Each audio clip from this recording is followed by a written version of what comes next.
keep doing daily videos on YouTube, I need to raise my Patreon and Subscribestar income to a grand total of $200 a month. So if you're so inclined, help a chap out. Zang.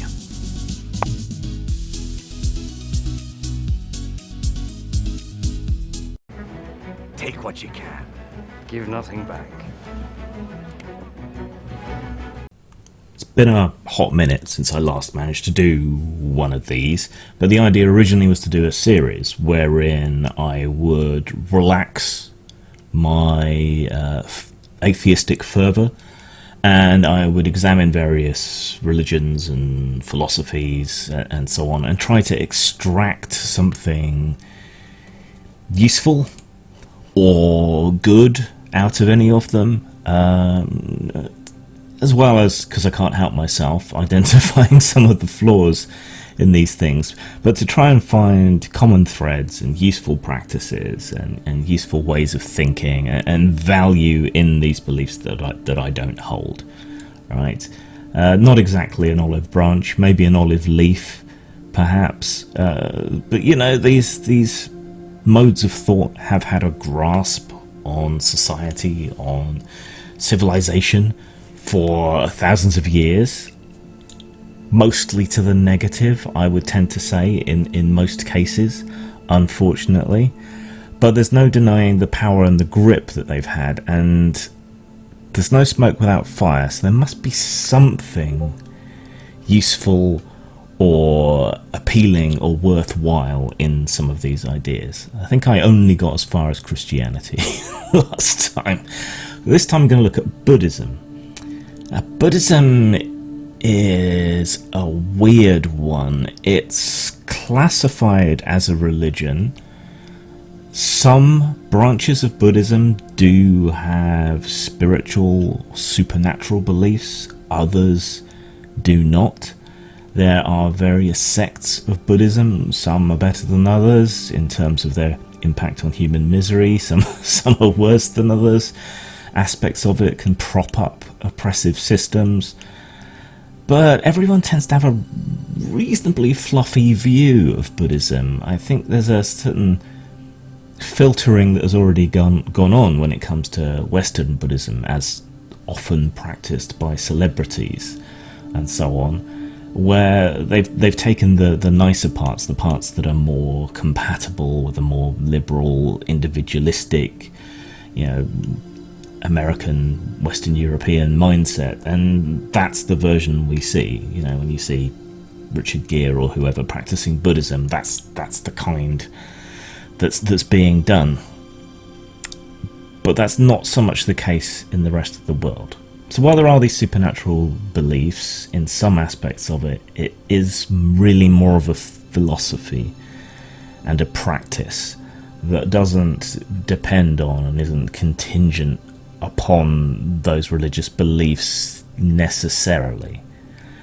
Karma, the idea of karma, and to a lesser extent dharma, these are ideas that permeate all of it, and it's probably the closest thing to a universal supernatural belief within all sects of Buddhism, is this idea that what you do builds up a kind of spiritual credit, but not only what you do, but what you think. So it's encouraging you to correct or right thought and right action. So being charitable, being considerate, acknowledging your place in the world, finding your purpose and fulfilling it, that all plays into both karma and dharma. So it's a positive thing that it has a mechanism for encouraging you to do good and to think good thoughts and to police your own thought and to be self-aware of what you're thinking and doing in the moment. But unfortunately, the kind of enforcement side of that is rather contingent upon the idea of reincarnation. So you may not necessarily get payback in this life if you're an horrible cunt, but you might in the next life be reincarnated as a slug or whatever. All very simplistic. I'm sure some genuine full-on Buddhists will say rubbish in the comments about what I'm saying here, but I'm trying to keep it very simple and accessible. And there's no mechanism by which you could be reincarnated. There is no possibility of your consciousness passing from one body to a next. And I also find that rather contradictory of Buddhism's embrace of impermanence.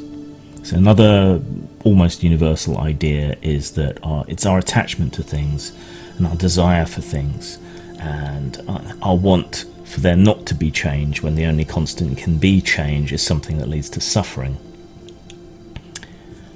And yet they want to kind of keep this karmic check sheet, balance sheet going through multiple lives, which would seem to me to be a form of attachment. There's a certain amount of truth to the idea that attachment leads to suffering because things can't help but change. You get older, your relationships wax and wane, you gain friends, you lose friends, you gain material wealth, you lose material wealth. The one constant in life is change, and so if you get too attached to anything, then you are probably going to get hurt. But at the same time, that attachment is an enormous motivator for people. You are attached to your life, to living a good, healthy life.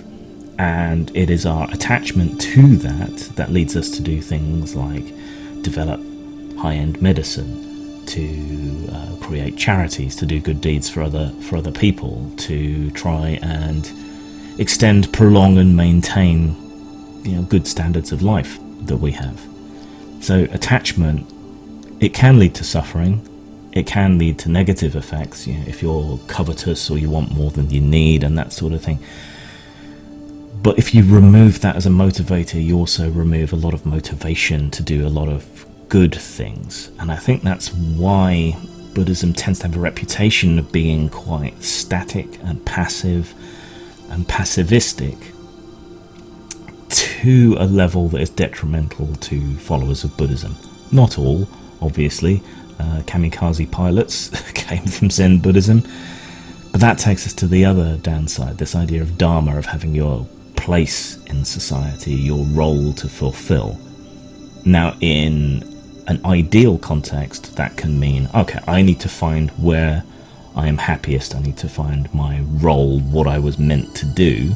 That's the positive version. The negative version has it reinforcing things like the Indian caste system and so on. I know Hinduism, but Buddhism taps into the same thing.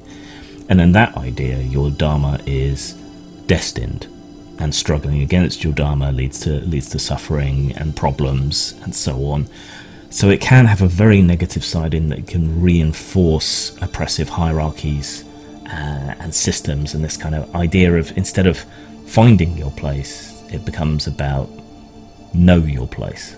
I prefer to take it as finding your purpose. Meditation's a big thing in Buddhism. Moments of self-reflection or emptying your mind and being present in the moment. That has value, and you can, through meditation or thinking on particular problems, dealing with issues that you have internally, you can change your actions and your outlook and your mindset.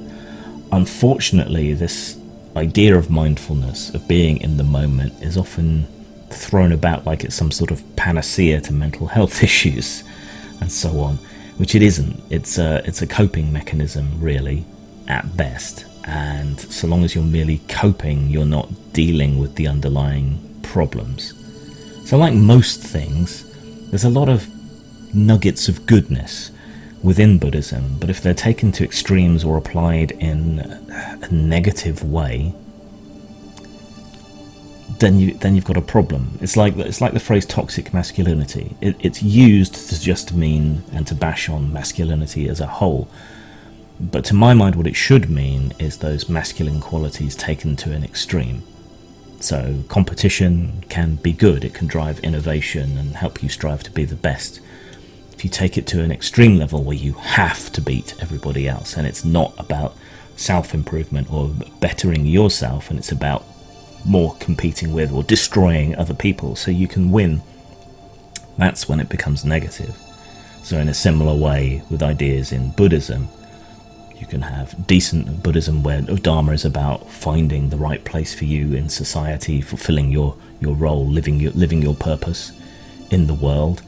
you take that to an extreme and it's telling you to stay in your lane. Don't have any ambition, don't try to improve yourself or change. You were born into this position for a reason, through karma, reincarnation, or whatever else, and if you buck that trend, then you're damned, if not in the next life, in this life, by the powers that be.